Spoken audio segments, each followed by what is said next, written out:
Yesterday we discussed about the themes, the outline history of the poem, and today we are here to discuss the line by line explanation of the poem Night of the Scorpion, which is composed by the poet Nissim Ezekiel.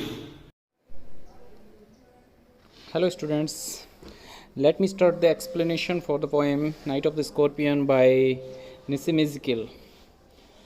Night of the Scorpion poem starts in a house at night where it is raining heavily, continuous raining for hours, and a scorpion, in order to take shelter, comes in a house, the house of the speaker.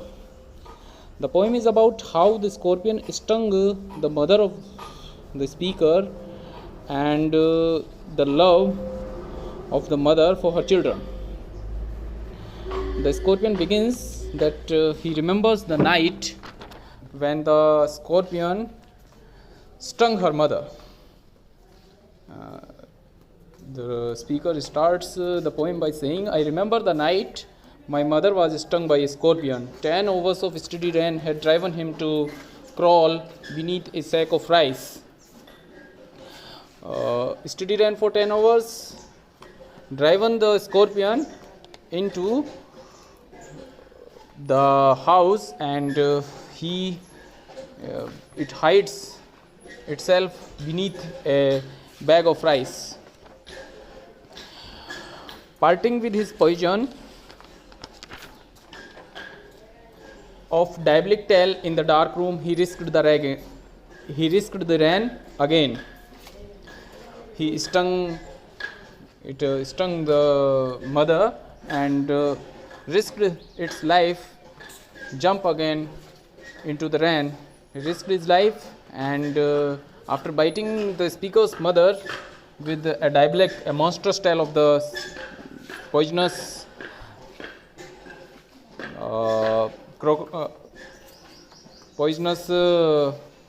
scorpion, it risked its life, again jumped into the rain. The pigeons came like swarms of flies and buzzed the name of God 100 times to paralyze the evil one. Here, the poet says that the rustic and rural villagers, the farmers, came at the house like the swarms of flies, like the flies of, and buzzed, and they murmured the name of God many times. Many times they murmured the name of God to paralyze, to kill, to humiliate, to suffer the evil one. The evil one here is the scorpion. With candles and with lanterns, throwing giant scorpion shadows on the mud-baked walls, they searched for him. He was not found. They clicked their tongues with every moment that the scorpion made his poison moved in mother's blood, they said. The peasants, the farmers came with lanterns. Lanterns in their hands, they have lanterns, candles, throwing giant scorpion shadows on the mud-baked walls. They are shadows. In the night, the shadows of the peasants and farmers or villagers look like giant scorpions on the mud-baked walls. Mud-baked walls, their shadows look like the scorpion. They searched for him. Here, him is used for the scorpion. The villagers searched the scorpion. He was not found, but they are unable to find it. They clicked their tongues. When they find that it is impossible to find the scorpion. They clicked their tongues, and they say with every moment that the scorpion made his poison moved in mother's blood. That if the moment the scorpion who has beaten the mother make a moment the blood the poison will move. The movement will affect the movement of the poison in mother's body. May he sit still, they said. That the scorpion, it would be better that the scorpion could not move. May the sins of your previous birth be burned away tonight. They said. Some of them said that the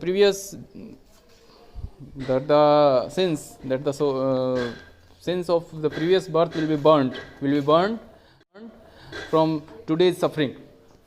The suffering by the beaten toe. May your suffering decrease the misfortunes of your next birth, they said. In the next statement, some of them said that the misfortunes, that the sins that have to come in the next birth will be diminished by this suffering. By this suffering, suffering is here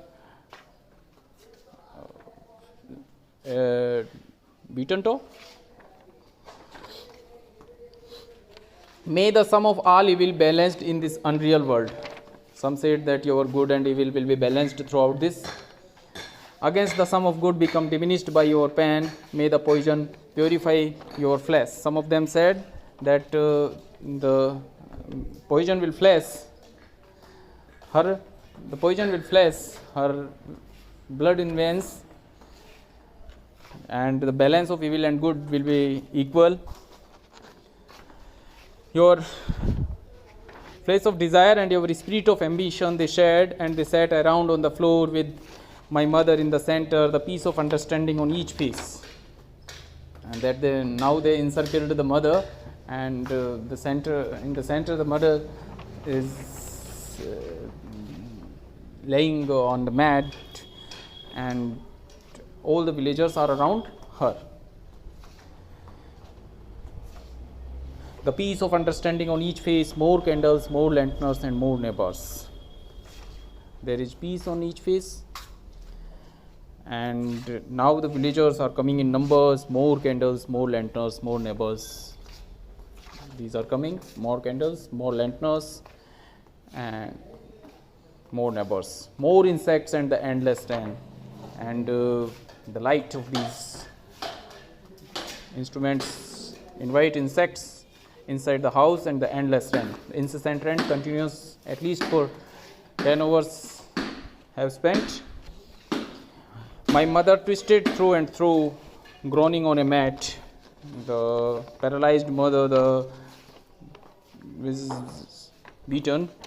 mother who is beaten, is twisted through and through, groaning on a mat.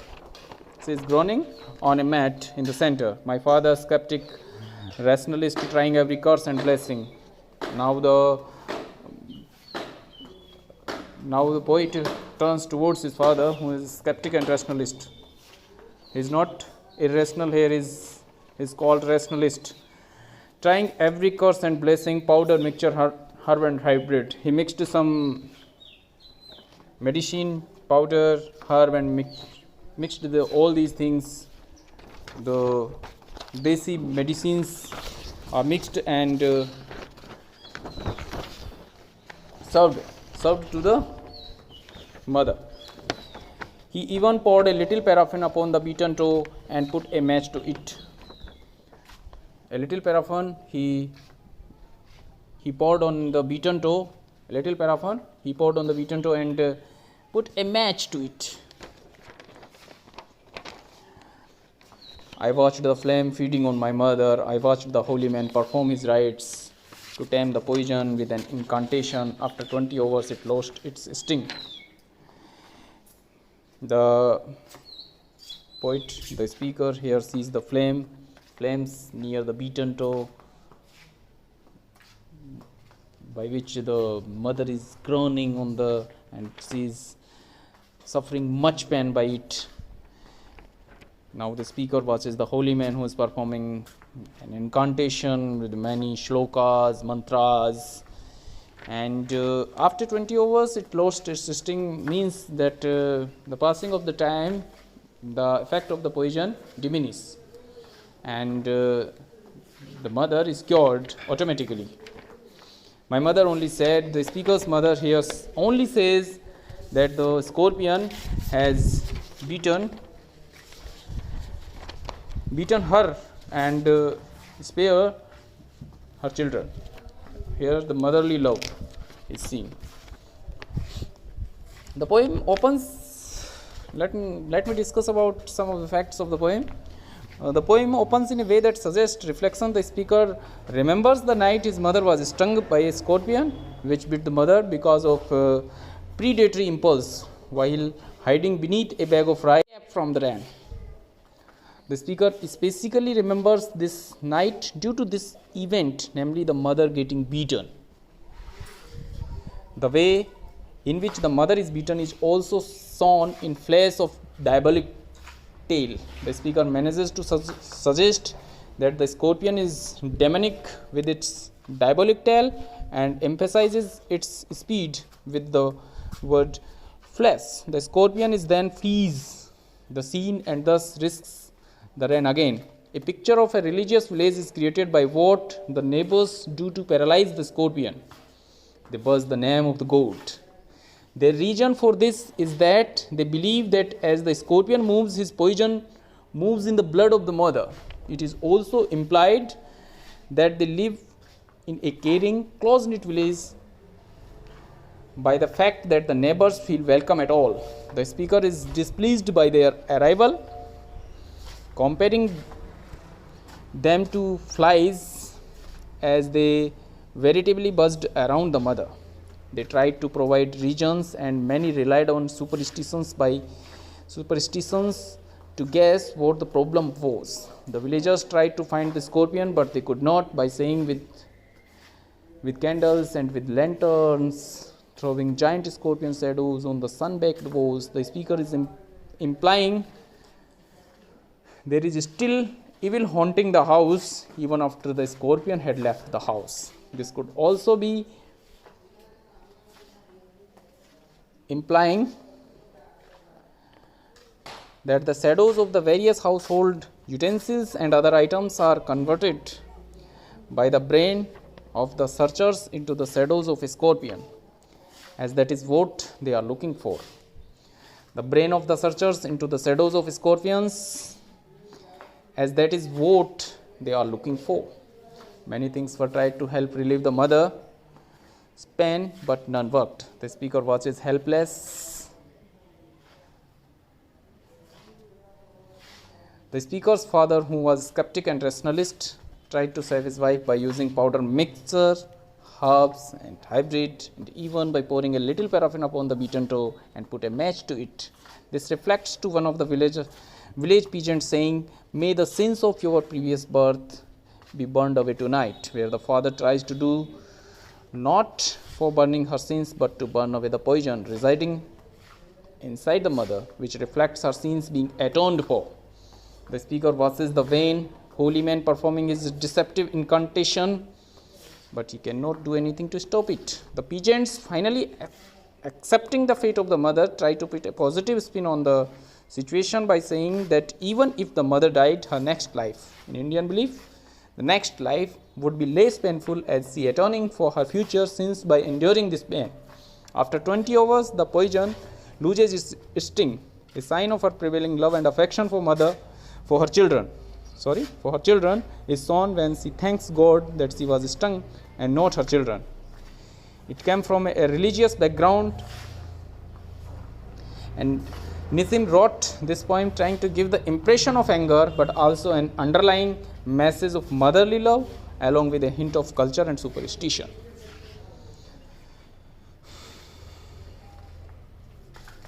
Thank you all for being here.